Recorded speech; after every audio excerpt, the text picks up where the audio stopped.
Alors, bonjour chers parents, j'espère que vous allez bien. À travers cette capsule, je vais vous parler de comment réussir l'éducation de son enfant quand on est une mère célibataire. Quand on est une mère célibataire, on est très souvent stigmatisé.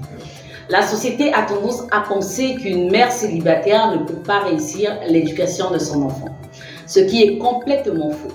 La première des choses à savoir pour réussir l'éducation de son enfant, c'est de veiller sur soi en tant que femme, de veiller sur sa moralité, de veiller sur sa spiritualité et de veiller sur son physique.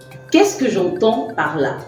Eh bien, quand vous sortez d'un échec sentimental où s'est soldée la naissance d'un enfant, vous avez accumulé des blessures émotionnelles, d'accord?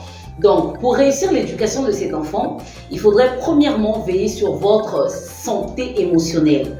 Savoir si vous avez véritablement pardonné à cet homme, si vous avez guéri de vos blessures émotionnelles et faire également le point sur votre situation émotionnelle concernant votre famille. Si vous n'avez pas un héritage transgénérationnel de certaines blessures qui façonnent votre personnalité. Deuxièmement, il faut veiller sur sa vie spirituelle. Et oui, nous sommes des êtres d'abord spirituels avant d'être physiques.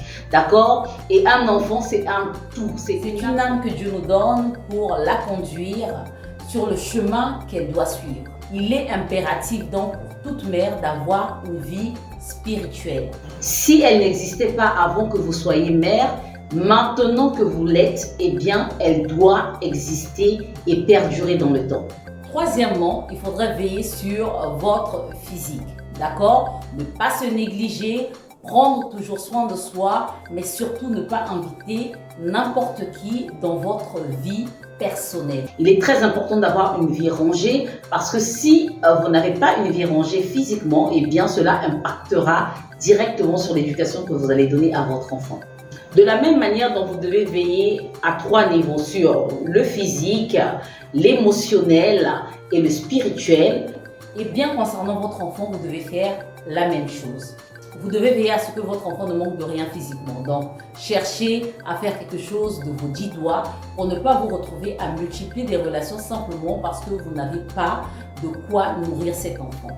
Ensuite, veillez sur la moralité de votre enfant. Travaillez à transmettre des valeurs que vous avez ou encore des valeurs que vous souhaitez que vos enfants aient de manière très pratique.